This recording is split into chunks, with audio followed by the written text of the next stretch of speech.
time to get up." Jairus, a leader of the synagogue, fell at Jesus' feet.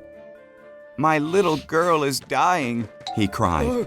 "If you lay your hands on her, I know that she will live."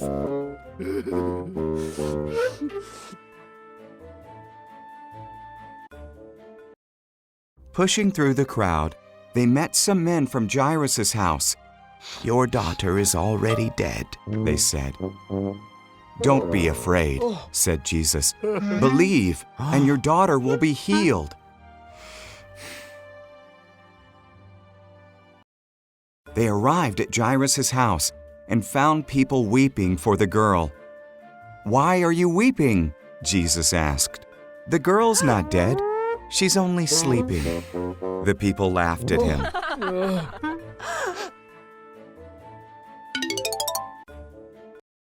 Jesus and 3 of his disciples, Peter, James, and John, went into the house with Jairus and his wife. The little girl was lying there, just as everyone had said.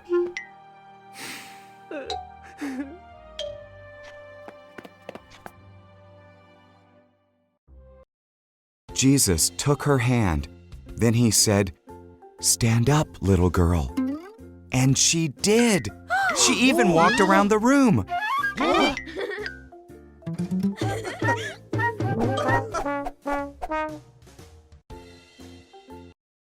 Jairus and his wife were amazed. Jesus told them not to tell anyone what he had done. "Now," said Jesus, "I think this girl needs something to eat." Big picnic.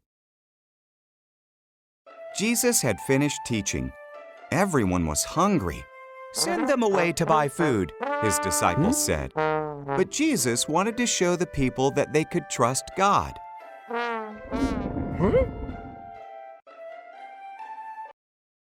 "Why don't you feed them?" Jesus asked.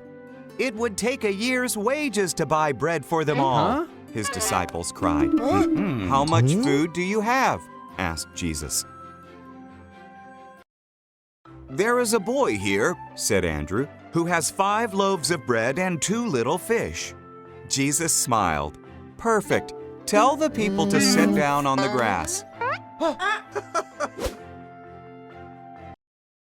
So the people sat down all over the mountainside. Jesus thanked God for the bread and the fish. Then he broke them into pieces for his disciples to hand out.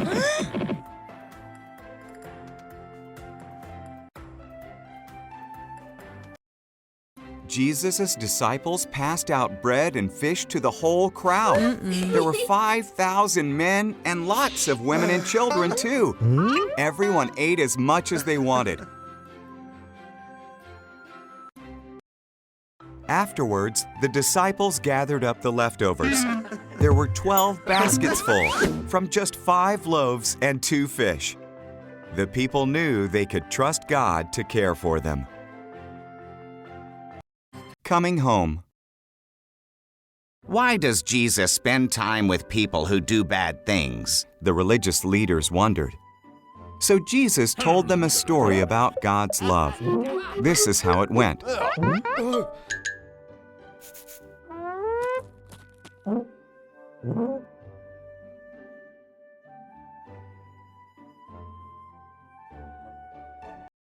A man had 2 sons.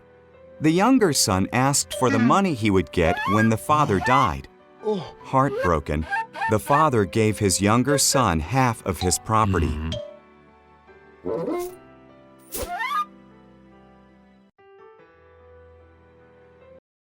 The son moved to a distant country.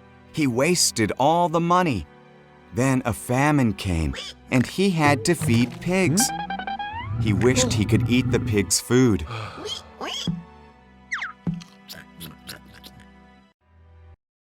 My father's servants do better than this, he thought. I'll return home and admit that I have sinned against him and God. Maybe he'll make me one of his servants. The son went home. While he was still far away, his father ran to him and hugged him. I'm not worthy to be your son, he told his father.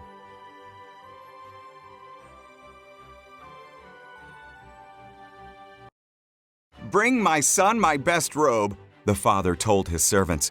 "Put a ring on his finger. Roast our fattest calf. My boy was lost, and now he's found."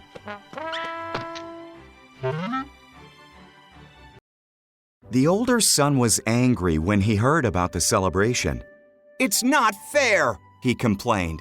"I work faithfully and get nothing. He wastes your money and gets a party."